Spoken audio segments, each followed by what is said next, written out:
श्रीराम.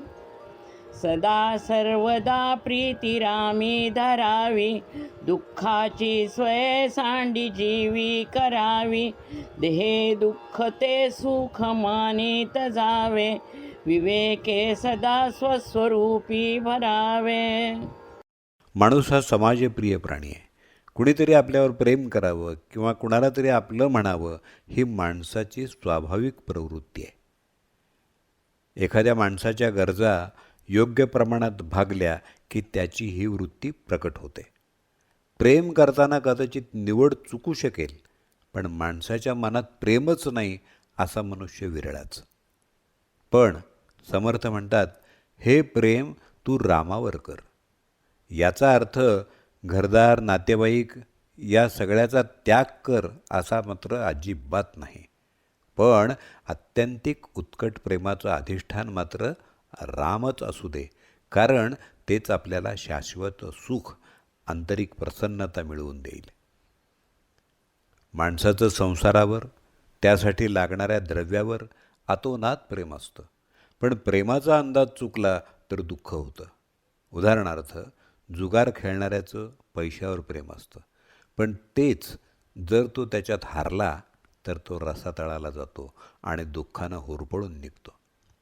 वस्तू, व्यक्ती, पैसा या गोष्टी नाशवंत आणि बदलणाऱ्या आहेत, पण परमेश्वर मात्र बदलणारा नाही. आपण सतत इंद्रियांचे लाड करत असतो. विषयांवर प्रेम करणं हे शिकवावं लागत नाही. इंद्रियांच्या गरजा भागवणं वेगळं आणि त्यांचे हट्ट पुरवणं वेगळं.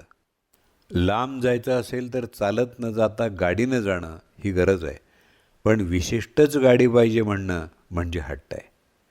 एखादी गोष्ट विकत घेताना आपल्याकडच्या पैशाचा अंदाज ठरलेला असेल तर व्यवहार बुडीत जाणार नाही.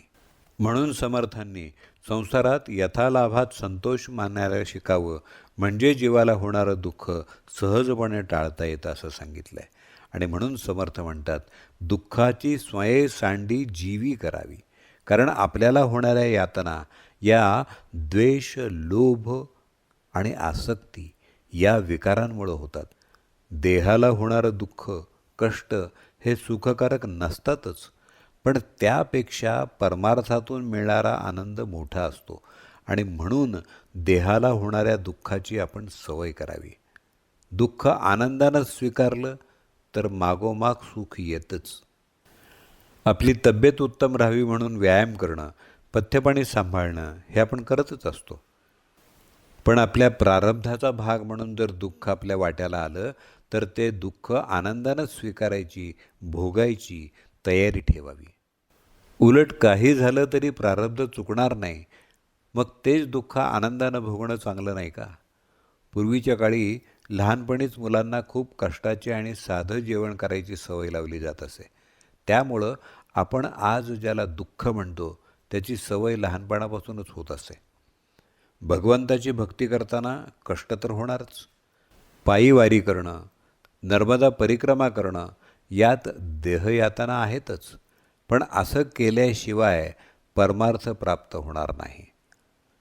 प्रसिद्ध प्रवचनकार डॉक्टर सुहास पेठे हे अचानक पोलिओसारख्या आजारानं त्रस्त झाले, पण हे दुःख त्याने आनंदानं स्वीकारलं आणि गावातल्या गावात प्रवचन करून खूप जणांना त्यांनी नामस्मरणाचं महत्त्व पटवून दिलं. देहदुःख ते सुख मानणं म्हणजे दुःखाची भावना झटकून टाकणं.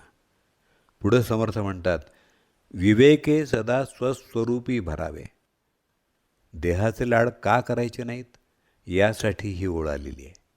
देह, इंद्रिय, मन हे माझं स्वरूप नसून मी यापेक्षा वेगळा आहे. मी हा सच्चिदानंद स्वरूप आहे आणि देह हे त्याचं साधन आहे. म्हणून समर्थांनी देहाचं दुःख हे दुःख न मानण्याचं खरं स्वरूप काय आहे ते दाखवलेलं आहे. समर्थांचा विवेक या शब्दावरती भर आहे. मी देह नाही, आत्मा आहे हा विवेक आहे. पण हे कळण्याकरता साधना निष्ठेनं आणि श्रद्धेनं केली पाहिजे. तसंच ते साधण्याचा प्रत्येकाचा मार्ग हा त्याच्या शरीर प्रकृतीवरती अवलंबून असतो. देहाचं आरोग्य इंद्रियांची तृप्तता, मनाचा संतोष आणि बुद्धीची स्थिरता या प्रसन्नतेपर्यंत माणसाला पोचायचं असतं. म्हणून देह दुःख ते सुख मानित जावे हे सांगितल्यावरती लगेच ते विवेके सदा स्वस्वरूपी भरावे हे सांगतायत. इथं विवेक शब्दाचा वापर करून साधन आणि अंतिम साध्य यांचं वर्णन समर्थांनी केलेलं आहे. जय जय रघुवीर समर्थ. सदा सर्वदा प्रीतिरामी धरावी, दुःखाची स्वये सांडी जीवी करावी. देहे दुःख ते सुख मानित जावे, विवेके सदा स्वस्वरूपी भरावे. श्रीराम.